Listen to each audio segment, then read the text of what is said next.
साकतच्या घाटात ठेकेदारानं डागडुजी, चक्क खड्डे मातीनं बुजवले. ठेकेदार देत आहे अपघाताला निमंत्रण. सामाजिक कार्यकर्ते हरिभाऊ मुरुमकर यांचा 17 तारखेला तहसील कार्यालयासमोर उपोषणाचा इशारा.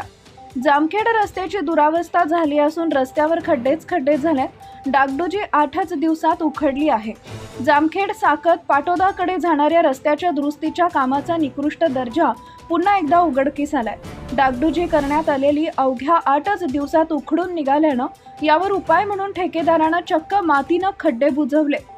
इस्टिमेटनुसार काम पूर्ण झालेलं नाही असं सामाजिक कार्यकर्ते हरिभाऊ मुरुमकर यांनी 16 तारखेला बांधकाम विभाग कार्यालयाला टाळे ठोकणार व 17 पासून तहसील कार्यालयासमोर उपोषणाला बसण्याचा इशारा निवेदनाद्वारे दिला आहे.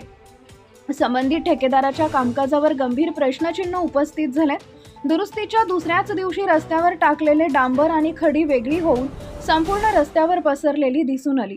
निकृष्ट दर्जाचं काम अपूर्ण ठेवणाऱ्या ठेकेदारावर कारवाई काय होत आहे याकडे जनतेचे ग्रामस्थांचं लक्ष लागलंय. अनेक गाड्या घसरून अपघात होत आहेत. परिणामी वाहन चालकांमध्ये तीव्र संताप व्यक्त केला जातोय.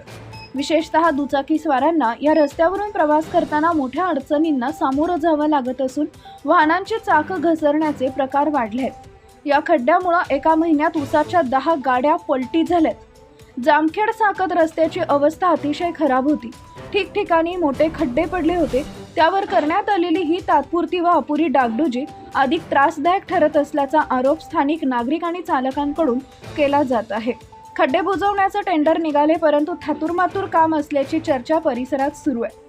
निकृष्ट दर्जाचं काम सुरू असतानाही संबंधित बांधकाम विभागानं डोळे झाक केल्याचा आरोप नागरिकांनी केला आहे. ठेकेदार खड्डे का बुजवत नाही? बांधकाम विभाग ठेकेदारावर काय कारवाई करणार? ठेकेदाराला अभय नेमकं कोणाचं आहे अशी नागरिकांमध्ये चर्चा चालू आहे.